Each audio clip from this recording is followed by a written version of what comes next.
are now in chapter 12. I was nice, and I read you guys 2 chapters last video, and because it was really short, so I thought it was fair. And so now we are ready for chapter 12, A Court of Thorns and Roses by Sarah J. Maas. I couldn't entirely shake the horror, the gore of my dream as I walked down the dark halls of the manor. The servants and Lucian long since asleep, but I had to do something, anything, after that nightmare, if only to avoid sleeping. A bit of paper in one hand and a pen gripped in the other, I carefully traced my steps, noting the windows and doors and exits, occasionally jotting down vague sketches and exits on the parchment. It was the best I could do, and to any literate human, my markings would have made no sense. But I couldn't write or read more than my basic letters, and my makeshift map was better than nothing. If I were to remain here, it was essential to know the best hiding places, the easiest way out should things ever go badly for me. I couldn't entirely let go of the instinct, which is so smart. Farah, good job. It was too dim to admire any of the paintings lining the walls, and I didn't dare risk a candle. These past 3 days there had been servants in the halls when I'd worked up the nerve to look at the art, and the part of me that spoke with Nessa's voice had laughed at the idea of an ignorant human trying to admire a fairy art. Some other time then, I told myself, I would find another day, a quiet hour when no one was around, to look at them. I had plenty of hours now, a whole lifetime in front of me. Perhaps I'd figured out what I wished to do with it. I crept down the main staircase, moonlight flooding the black and white tiles of the entrance hall. I reached the bottom, my bare feet silent on the cold tiles, and listened. Nothing. No one. I set my little map on the floor table and drew a few X's and circles to signify the doors, the windows, the marble stairs of the front hall. I would become so familiar with the house that I could navigate it even if someone blinded me. A race announced its arrival, and I turned from the table toward the long hall, to the open glass doors to the garden. I'd forgotten how huge he was in this form, forgotten the curled horns and lupine face, the bear-like body that moved with a feline fluidity. His green eyes glowed in the darkness, fixing on me, and as the doors sneaked shut behind him, the clicking of claws on marble filled the hall. I stood still, not daring to flinch, to move a muscle. He limped slightly, and in the moonlight dark, shining stains were left in his wake. He continued toward me, stealing the air from the entire hall. He was so big that the space felt cramped, like a cage. The scrape of claw, a huff of uneven breathing, the dripping of blood. Between one step and the next, he changed forms, and I squeezed my eyes shut at the blinding flash. When at last my eyes adjusted to the returning darkness, he was standing in front of me. Standing, but not quite there. No sign of the baldric or his knives. His clothes were in shreds, long vicious slashes that made me wonder how he wasn't gutted and dead, but the muscled skin peering out beneath his shirt was smooth, unharmed. "Did you kill the bogey?" My voice was hardly more than a whisper. "Yes." A dull, empty answer, as if he couldn't be bothered to remember to be pleasant, as if I were at the very, very bottom of a long list of priorities. "You're hurt," I said even more quietly. Indeed, his hand was covered in blood, even more splattering on the floor beneath him. He looked at it blankly, as if it took some monumental effort to remember that he even had a hand, and that it was injured. What effort of will and strength had it taken to kill the bogey, to face that wretched menace? How deep had he had to dig inside himself, to whatever immortal power an animal that lived there, to kill it? He glanced down at the map on the table, and his voice was void of anything, any emotion, any anger or amusement as he said, "What is that?" I snatched up the map. I thought I should learn my surroundings. Drip, drip, drip. I opened my mouth to point out his hand again, but he said, "You can't write, can you?" I didn't answer. I didn't know what to say. Ignorant, insignificant human. No wonder you became so adept at other things.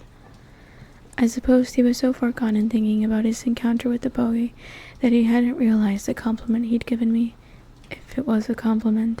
Another splatter of blood on the marble. Or can we clean up your hand? He lifted his head to look at me again, still and silent and weary. Then he said, there was a small infirmary. I wanted to tell myself that it was probably the most useful thing I'd learned all night, but as I followed him there, avoiding the blood he trailed, I thought of what Lucian had told me about his isolation, that burden, thought of what Tamlin had mentioned about how these estates should not have been his, and felt sorry for him. The infirmary was well stocked, but was more of a supply closet with a work table than an actual place to host sick fairies. I suppose that was all they needed when they could heal themselves with their immortal powers. But this wound wasn't healing. Tamlin slumped against the edge of the table, gripping his injured hand at the wrist, as he watched me sort through the supplies in the cabinets and drawers. When I'd gathered what I needed, I tried not to balk at the thought of touching him, but I didn't let myself give in to my dread as I took his hand, the heat of his skin like an inferno against my cold fingers. I cleaned up his bloody, dirty hand, bracing for the first flash of those claws, but his claws remained retracted, and he kept silent as I bound and wrapped his hand. Surprisingly enough, there were no more than a few vicious cuts, none of them requiring stitching. I secured the bandage in place and stepped away, bringing the bowl of bloody water to the deep sink in the bank of the room. His eyes were a brand upon me as I finished cleaning, and the room became too small, too hot. He'd killed the bogey and walked away relatively unscathed. If Tamlin was that powerful, then the High Lords of Parinthian must be near gods. Every mortal instinct in my body bleated in panic at the thought. I think it's really interesting. I think Sarah does a really great job of, I feel like it's just such an interesting idea to think of yourself in the presence of an actual, powerful being. Think of it. I think the easiest example we can do is, when you're around people who are, famous, starstruck almost, right? Where, you, there's, you know very well there's a difference between both of you, right? You almost don't live in the same planets. I think that's the closest thing we could probably actually come to feeling anything like that. But I do think it's very smart to realize that that feeling would exist if fairies were indeed real. Or are they? I'm just kidding. There are people who believe in fairies. And, I don't blame them. I was almost at the open door, stifling the urge to bolt back to my room when he said, "You can't write, yet you learn to hunt, to survive. How?" I paused with my foot on the threshold. That's what happens when you're responsible for lives other than your own, isn't it? You do what you have to do. He was still sitting on the table, still straddling that inner line between the here and now, and wherever he'd had to go in his mind to endure the fight with the bogey. I met his feral and glowing stare. "You aren't what I expected for a human," he said. I didn't reply, and he didn't say goodbye as I walked out. The next morning, as I made my way down the grand staircase, I tried not to think too much about the clean-washed marble tiles on the floor below. No sign of the blood Tamlin had lost. I tried not to think too much at all about our encounter, actually. When I found the front hall empty, I almost smiled, felt a ripple in the hollow emptiness that had been hounding me. Perhaps now, perhaps in this moment of quiet, I could at last look through the art on the walls, take time to observe it, learn it, admire it. Heart racing at the thought, I was about to head toward a hall I had noted was nearly covered in painting after painting, when low male voices floated out from the dining room. I paused. The voices were tense enough that I made my steps silent as I slid into the shadows behind the open door. A cowardly, wretched thing to do, but what they were saying had me shoving aside any guilt. "I just want to know what you think you're doing." It was Lucian, that familiar lazy viciousness coding each word. "What are you doing?" Tamlin snapped. Through the space between the hinge and the door I could glimpse the two of them standing almost face to face. On Tamlin's non-bandaged hand, his claws shone in the morning light. "Me?" Lucian put a hand on his chest. "By the cauldron, Tam. There isn't much time, and you're just sulking and glowering. You're not even trying to fake it anymore." My brows rose. Tamlin turned away, but whirled back a moment later, his teeth bared. "It was a mistake from the start. I can't stomach it." Not after what my father did to their kind, to their lands. I won't follow in his footsteps.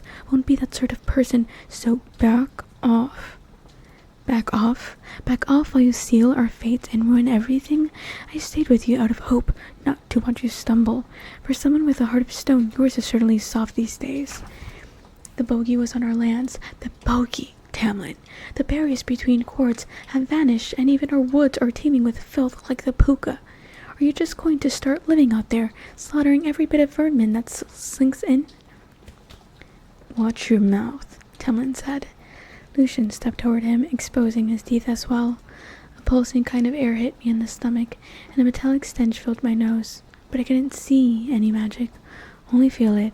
I couldn't tell if that made it worse. Don't push me, Lucian. Tamlin's tone became dangerously quiet, and the hair on the back of my neck stood as he emitted a growl that was pure animal. You think I don't know what's happening on my own lands? What I've got to lose? What's lost already? The blight. Perhaps it was contained, but it seemed it was still wreaking havoc. Still a threat, and perhaps one they truly didn't want me knowing about, either from lack of trust or because I was no one and nothing to them.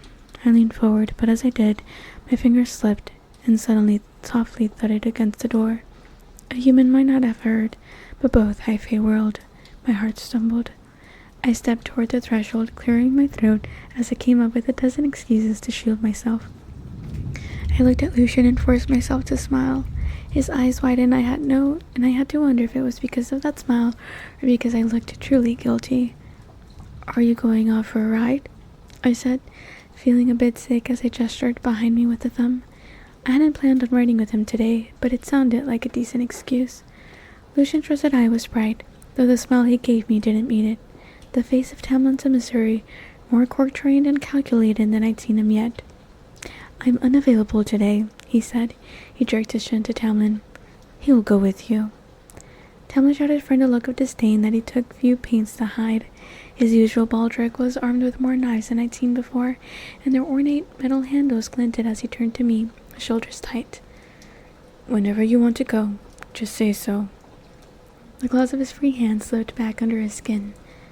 No, I almost said it aloud, as I turned pleading eyes to Lucian. Lucian merely patted my shoulder as he passed by. Perhaps tomorrow, human. Alone with Tamlin, I swallowed hard. He stood there, waiting. I don't want to go for a hunt, I finally said quietly. True. I hate hunting. He cocked his head. Then what do you want to do? Tamlin led me down the halls. A soft breeze, laced with the scent of roses, slipped in through the open windows to caress my face. You've been going for hunts, Tamlin said at last, but you really don't have any interest in hunting? He cast me a sidelong glance. No wonder you two never catch anything. No trace of the hollow, cold warrior of the night before, or of the angry Fae noble of minutes before. Just Tamlin right now, it seemed. I'd be a fool to let my guard down around Tamlin, to think that his acting naturally meant anything, especially when something was so clearly amiss at his estate. He'd taken down the bogey, and that made him the most dangerous creature I'd ever encountered. I didn't quite know what to make of him, and said somewhat stiltedly, How's your hand? He flexed his bandaged hand, studying the white bindings stark and clean against his sun-kissed skin. I didn't thank you. You don't need to. But he shook his head, and his golden hair caught and held the morning light as if it were spun from the sun itself. The bogey's bite was crafted to slow the healing of High-Fae long enough to kill us. You have my gratitude. When I shrugged it off, he added, How did you learn to bind wounds like this? I can still use a hand, even with the wrappings. Trial and error. I had to be able to pull a bowstring the next day. He was quiet as we turned down another sun-drenched marble hallway, and I dared to look at him. I found him carefully studying me, his lips in a thin line. Has anyone ever taken care of you? He asked quietly. No. I'd long since stopped feeling sorry for myself about it. Did you learn to hunt in a similar manner? Trial and error? I spied on hunters when I could get away with it, and then practiced until I hit something. When I missed, we didn't eat, so learning how to aim was the first thing I figured out. I'm curious, he said casually. The amber in his green eyes was glowing. Perhaps not all traces of that beast warrior were gone. Are you ever going to use that knife you stole from my table? I stiffened. How did you know? Beneath the mask, I could have sworn his brows were raised. I was trained to notice those things, but I could smell the fear on you more than anything. I grumbled. I thought no one noticed. He gave me a crooked smile, more genuine than all the fake smiles and flattery he'd given me before. Regardless of the treaty, if you want to stand a chance at escaping my kind, you'll need to think more creatively than stealing dinner knives. But with your affinity for eavesdropping, maybe you'll someday learn something valuable. My ears flared with heat. I wasn't sorry, I mumbled, but I ran through what I'd overheard. There was some point in pretending I hadn't eavesdropped. Lucian said you didn't have much time. What did he mean? Are more creatures like the bogey going to come here thanks to the blight? Tamlin went rigid, scanning the hall around us, taking in every sight and sound and scent. Then he shrugged, too stiff to be genuine. I'm an immortal. I have nothing but time, Farah. He said my name with such intimacy, as he weren't a creature capable of killing monsters made from nightmares. I opened my mouth to demand more of an answer, but he cut me off. The force plaguing our lands and powers, that too will pass some day, if her cauldron blessed. But yes, now that the bogey entered these lands, I'd say it's fair to assume others might follow it, especially if the puka was already so bold.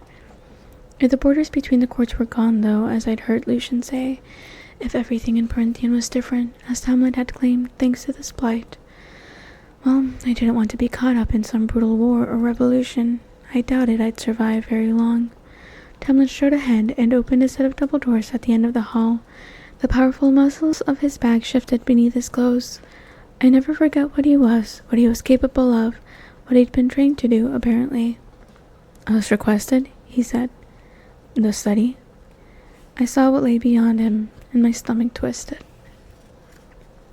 And that is chapter 12 of The Court of Thorns and Roses. Alrighty.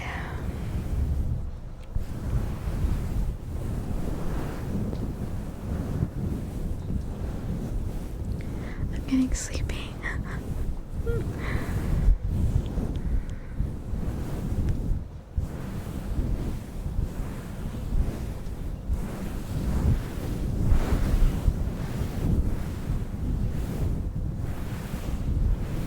We're slowly getting to the gut parts. You know, some people say that the first book isn't that good. I disagree. I really like the first book. Oh wait, you know what? I think people say that about this. And then some people say that the Word of Glass also doesn't get good until like the fourth book. Or maybe they just mean that it like gets even better, like around the fourth book.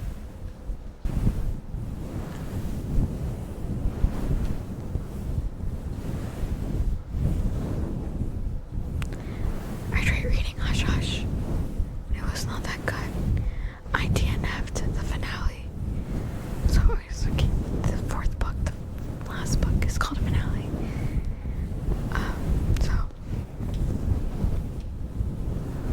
I started reading One of Us is Lying. So maybe, I don't know because I think they have to be returned soon. Because I get all the books I read on Libby. That's how I read currently. I think it's smarter because that way I don't want to have a bunch of books that I'll like never read, that I don't actually want or love. So what I